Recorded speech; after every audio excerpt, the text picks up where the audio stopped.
चलिए देखिए,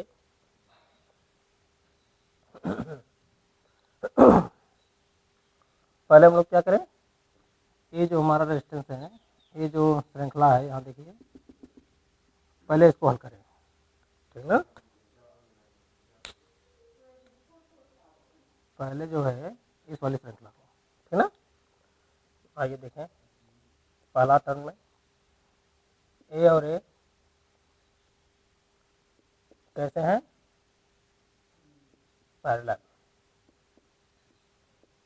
इन पैरेलल, ठीक। 1/r इक्वल टू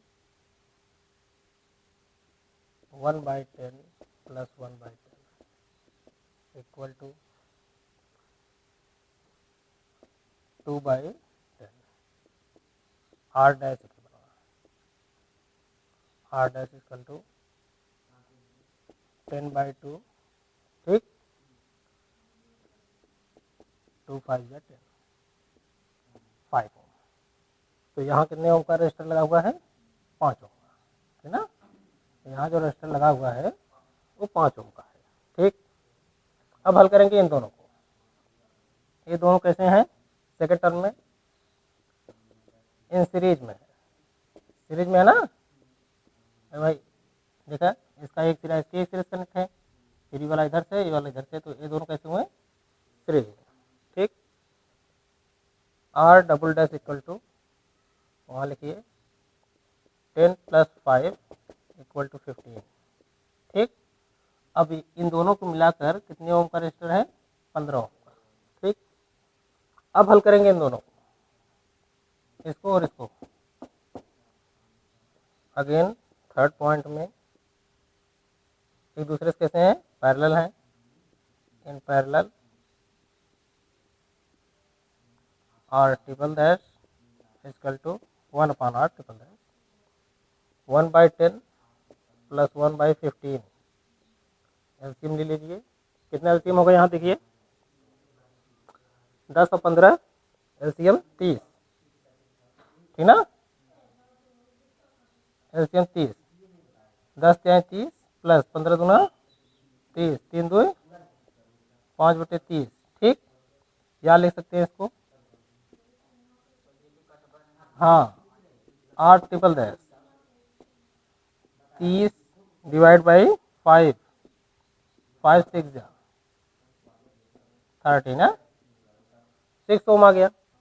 अब इन सब को मिलाकर यहाँ केवल कितने ओम का रजिस्टर लगा हुआ है, आपका 6 ओम का, 6 ओम का रजिस्टर लगा हुआ है, ये सब दिखाई दे रहा है, ठीक ना, 6 ओम का। अब ये दोनों कैसे हुए, इन सीरीज में, आप लिखिए, अगेन मान लीजिए, अगेन 4 केस है अब in series,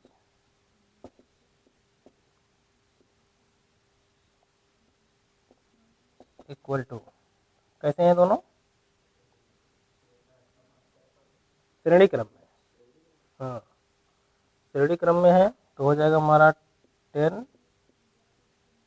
plus 6 equal to 16 ओम,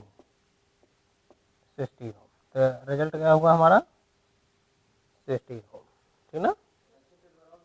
हाँ हाँ, ऐसे छप के आएगा, ऐसे छप के आएगा, आपको ऐसे लगाना है, ठीक ना।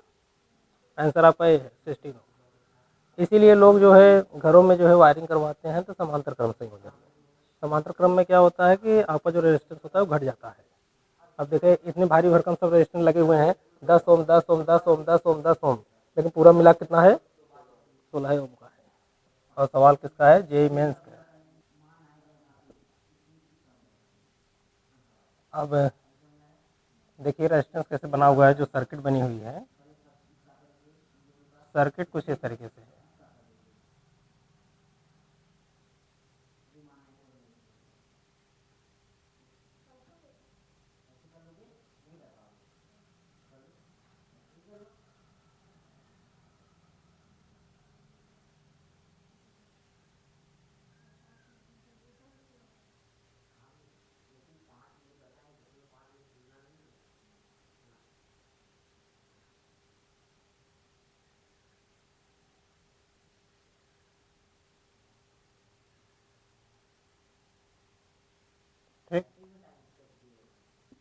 Are Om, R Om, R Om, R Om, हर जगह क्या है, आर ओम।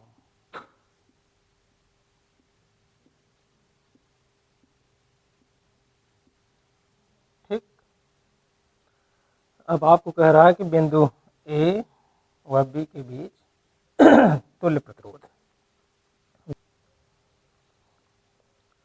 देखिए व्हीटस्टोन ब्रिज के द्वारा क्या करते हैं कि हम लोग पहले देखेंगे कि आपके पास जो सर्किट है ये संतुलित है कि नहीं। ठीक है, अगर सर्किट संतुलन में है तो हमारे जो अंदर जो रेजिस्टेंस लगे हुए हैं, ये सब जो रेजिस्टेंस हैं इनकी कोई वैल्यू नहीं, ठीक ना। ये जो अंदर लगे हुए हैं इनका कोई मान नहीं, हमको केवल बाहर बाहर के प्रतिरोधों से मतलब है। ठीक है, तो सर्किट हमारी संतुलित है, ठीक ना। जैसे जो पी बाई क्यू होता है, P by Q equal to R by S, इस पे मैच खा रहा है। देखिए ये हो गया आपका पी क्यू आर एस, ठीक ना, और इन सब का मान एक ही होगा, जाहिर सी बात है, तो संतुलित है। तो आइए देखते हैं। तो पहले हम लोग क्या करें, ये मानते हैं अगर पी है, क्यू, ये आर है और ये एस है, ठीक। हल कीजिए, ये दोनों कैसे हैं, इन सीरीज में। पहला टर्म वैसे ही लगाएंगे, इन सीरीज,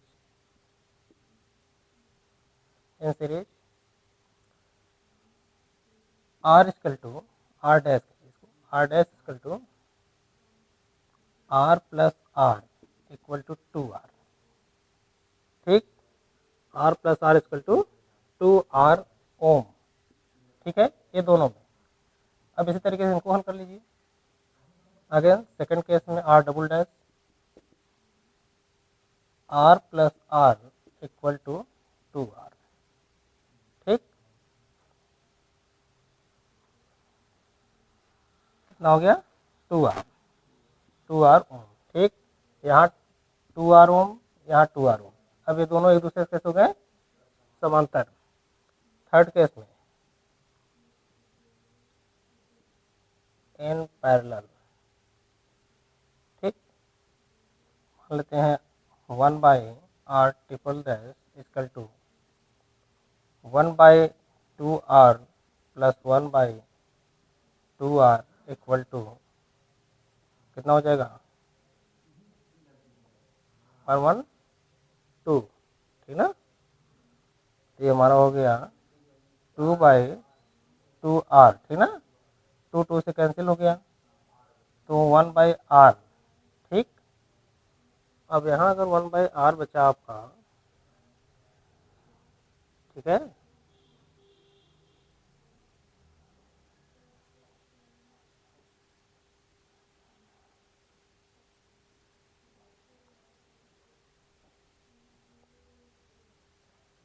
या इसको लिख सकते हैं, ये दोनों सीरीज में हुए, R plus R equal to 2R हुआ, ये दोनों सीरीज में हुए, R plus R equal to 2R हुआ, ठीक ना। तो यहाँ हो जाएगा आपका R triple dash equal to R, ठीक। अब ध्यान दीजिए, अब ये तीनों कैसे हो गए, इन सीरीज में। यहाँ जो था अब यहाँ हो गया, मान लेते हैं ये तीनों इन सीरीज में, तो लिख दीजिए 4 पॉइंट में इन सीरीज, ठीक। अब इसको अगर हम इन सीरीज में लिखेंगे तो ये तीनों हो गए आपके कैसे हैं, यहाँ लिख रहे हैं, ये हो गया आपका 4 equal to R4 equal to R plus R equal to 3R, ठीक। ये आपका आंसर।